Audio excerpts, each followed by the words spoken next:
They have all been very, very busy modeling likely scenarios on where this may bring their supply chain requirement in the coming weeks, months, and years ahead, preferably, because what a chaos in it has been, right? And at the end of the day, they are just all need to say verify their options and make sure that they do not sign any contract right now that may look silly a few weeks from now.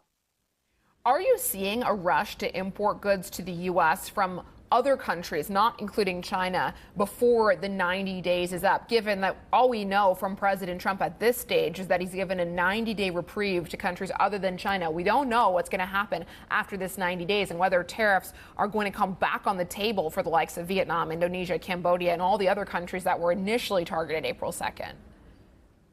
Absolutely. Many nations, exporting nations in Southeast Asia are particularly hard hit if those tariffs will come into force at full force, right?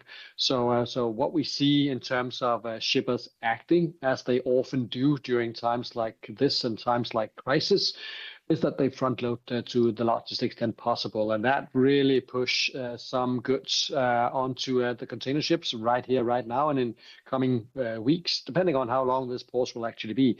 But the likes of an exporting behemoth, Vietnam, is definitely one place to watch for goods moving into the American West Coast and East Coast, for that matter, in coming weeks. And of course, our eyes are also keen on watching the development on the spot rates, as well as the long-term contract rates that are all about to be signed on the Trans-Pacific, if this was a normal season. Well, Peter, I was going to ask what this has been doing to spot rates. If we are seeing, companies rush to send goods to the U.S. before this 90-day deadline, what's that been doing to costs? They have been going up by 10 to 15%. If you look at our monitor tracking the data coming in from our customers on a global scale, right? So we saw spot rates from Far East, from China, jump on 1st April. And we are also seeing an ever so little uptick in the most coming days, as that potential rush of cargo pushed forward will take force, right? But it seems also to be the case that many shippers got to rely more on the short-term spot market going forward than the long-term contract market that often gives them much more resilience and predictability on not only where rates will be, but also where volumes will be in due time. Peter, what are you seeing in terms of trade flows out of China in the last couple of weeks? Are you seeing a rerouting, a change in shipping patterns out of China? Away from the U.S. and perhaps to other parts of the world?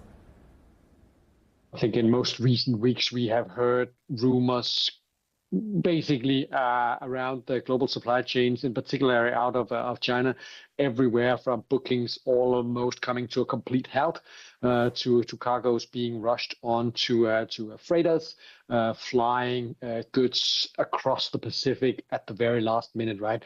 So, but on the ground right now, what we see is, of course, when something like this happens, you got to act. But overall, volumes are coming down, right? But right now, it is a last-minute call. If you got goods to export out of say anywhere else but China right now, you do so. But all of the goods out of China right now, that is very much where we tend to see perhaps port call skipped en route to Japan, en route to South Korea before crossing the Pacific.